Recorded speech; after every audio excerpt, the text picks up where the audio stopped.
Oke, sekarang kita lanjut tentang tabel distribusi frekuensi. Tabel distribusi frekuensi ini akan sering kalian gunakan dalam menghitung atau menyelesaikan masalah-masalah statistika. Tabel ini berisi sekumpulan data dengan jumlah atau ukuran atau banyaknya data yang akan dianalisis. Nah, dalam tabel distribusi frekuensi ini dibagi menjadi dua, yaitu yang berisi data tunggal dan yang berisi data berkelompok. Yang pertama kita bahas tentang data tunggal.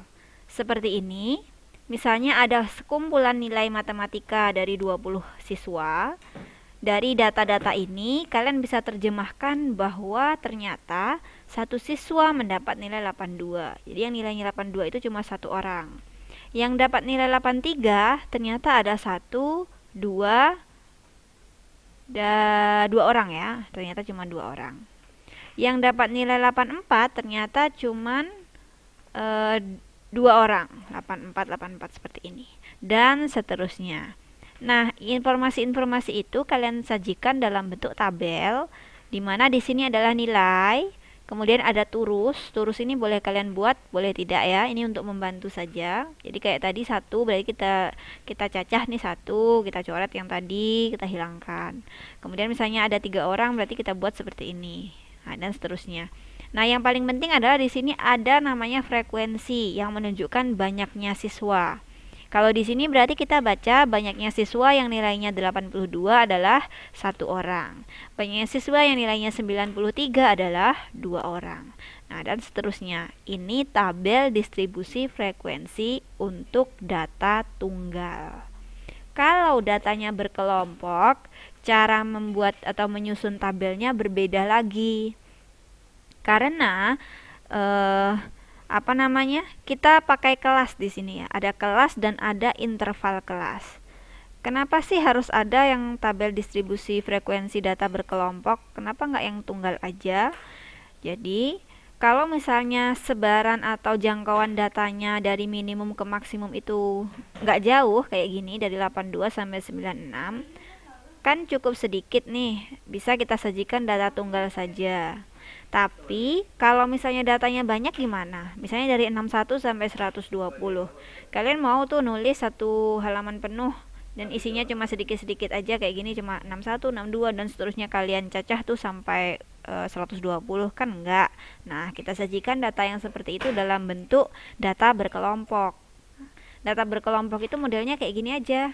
Jadi dia ada ranknya atau ada intervalnya di sini. Nah, dalam data berkelompok ini ada istilahnya kelas dan interval yang sudah saya sebut tadi ya.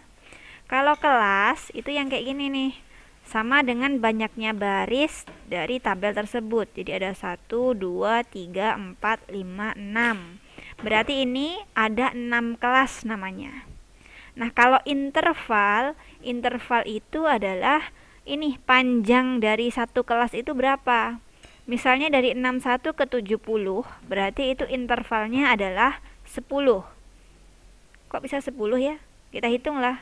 61, 62, 63, 64, 65, 66, 67, 68, 69, 70. Itu totalnya ada 10 data atau 10 bilangan gitu ya.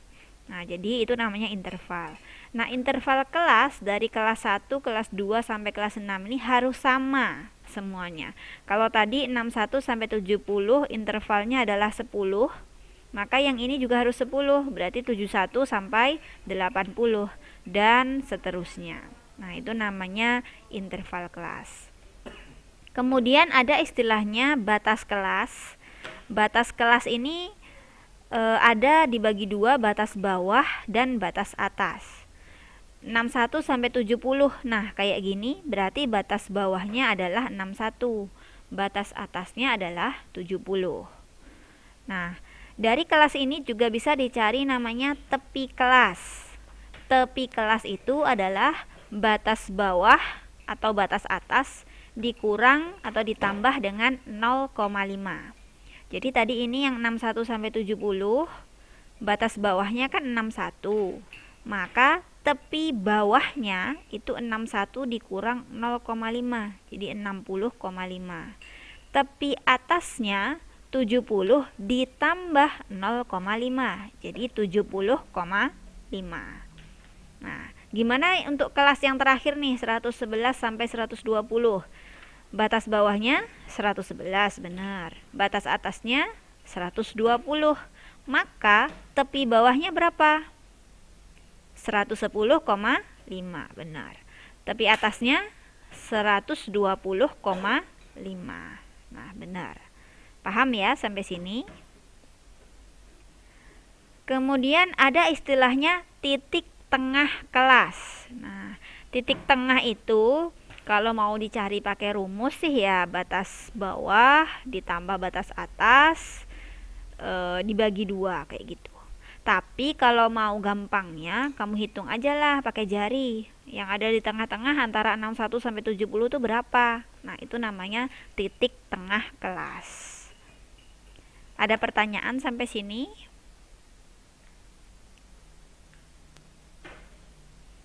Kalau enggak, kita lanjut bagaimana cara menyusun tabel distribusi frekuensi data berkelompok. Yang pertama, tentu harus ada datanya dulu.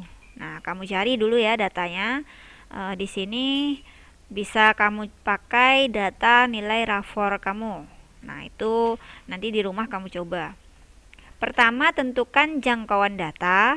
Nah, jadi dari rapor kamu itu cari mana nilai kamu yang paling tinggi dan mana yang nilainya paling rendah.